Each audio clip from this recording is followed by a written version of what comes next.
check. 1, 2. That's better right there for sure. Yeah. I backed up a little bit too, so get a little more high. Oh, no, that sounds pretty good. For this one. Check, check, check. You got good level out there, right?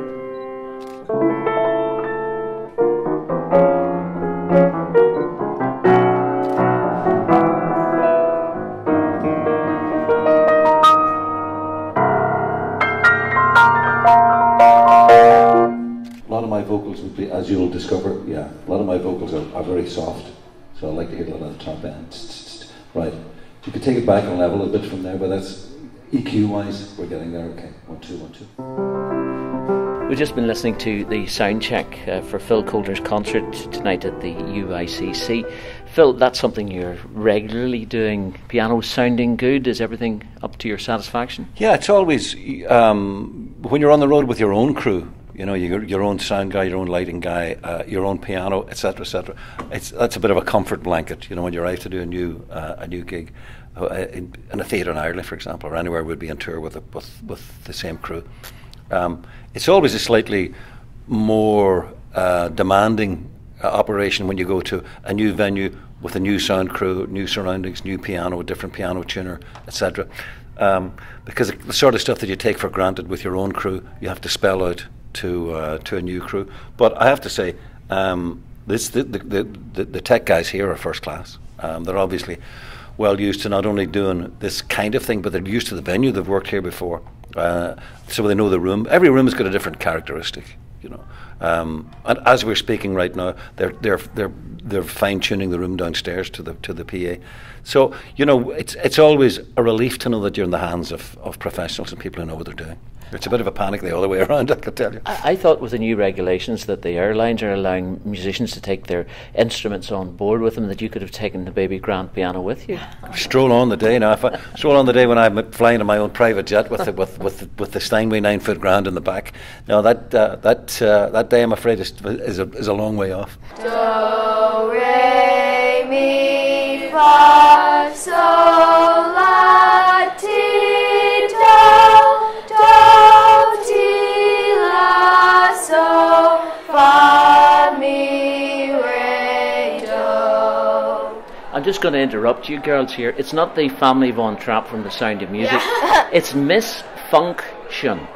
Tell me who you all are. Molly O'Connell, Emily Quinn, I'm Molly Gorman, Hannah O'Connell, Kiva Lyons, Lily Rogers. A couple of Mollys in there. Could you not all just call yourselves Molly, and then I'd have an easier call chance? Call ourselves Thing 1 and Thing 2. Yeah, Thing 1 and Thing 2. Okay, so tell me about yourselves in the band and how long it's been going. Me, Emily, and Hannah started around, well, we had 2 weeks of the instruments in like September, I think, and then in October Molly Gorman joined, and then I think the next week after that Lily and Kiva joined. So let me move on and find what you're all at the same school? No, me and Molly go to AP Giannini, and then Molly, Lily, Kiva, and Hannah go to St. Gabe's. And had any of you played music before you got all of this together? Yeah. I did a couple courses, like voice choirs and singing lessons. So I've been playing piano since I was a youngin'. Since you were young, and you're all of 95 at the minute, of course. 96. 96. Silly me, it's an easy mistake. We do pop music and country and some old folk songs too. Did I hear in the sound check you were doing the Wagon Wheel song? Oh yeah, that's our one country song. We're also doing the song I Tell Me Ma. When I Get Home. Boys won't leave the girls alone. Okay, an old Irish folk song from where I come from, up in Belfast. And what other kind of songs and like Riptide and Next to Me and Best Day of My Life, yeah. Wow, that sounds good. So how do you think it's all going to go tonight? How are you all feeling? Well, I'm excited for it. Girls, best of luck in the event tonight. Thank you. Thank you so much. We look forward to hearing you. Have a nice night. Good luck, Phil Coulter. So rock me, mama, like a wagon wheel. Rock me, mama, any way you feel. Hey, mama, rock me.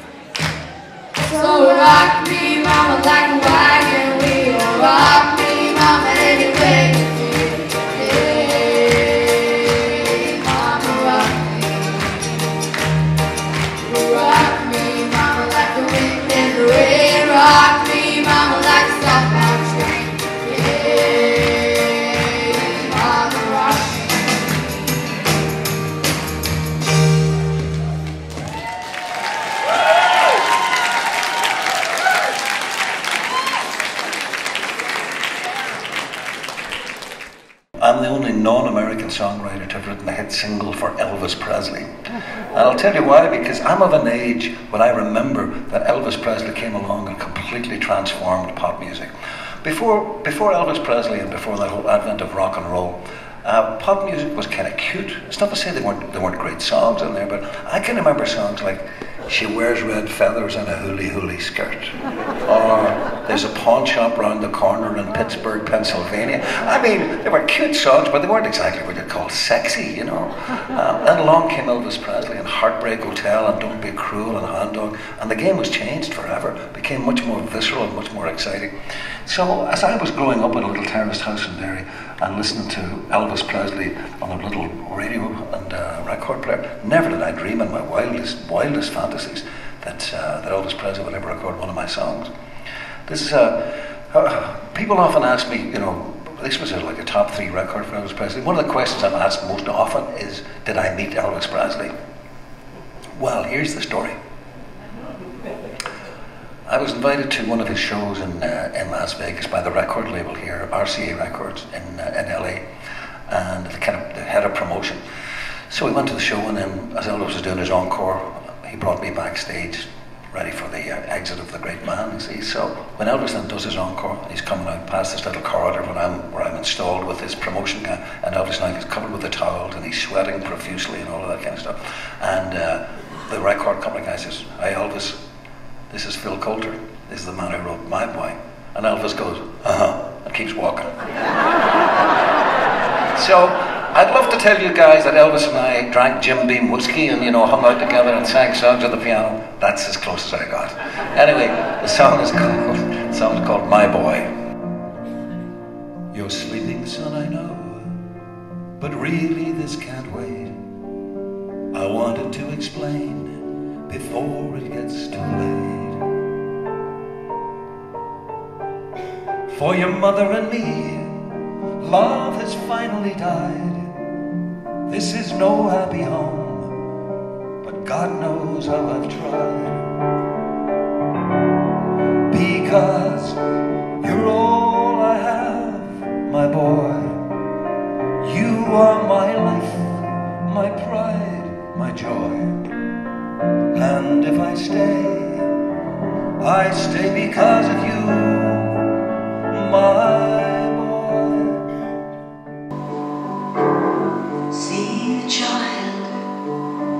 with the golden hair, yet eyes that show the emptiness inside. Do we know? Can we understand just how he feels? Or have we really tried? See him now as he stands alone and watches children play a children's game.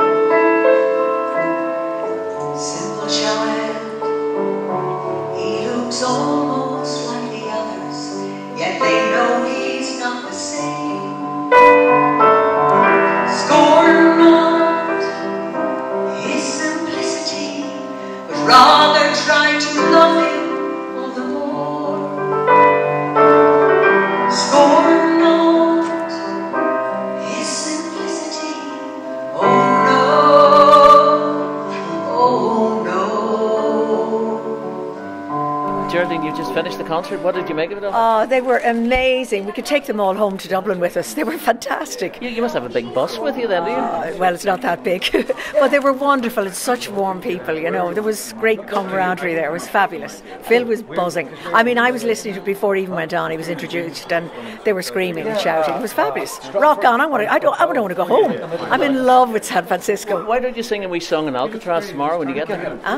Good idea. I might. I'll get Phil to write a song. Thank you so much Not for being at all. here. Thank you for minding us.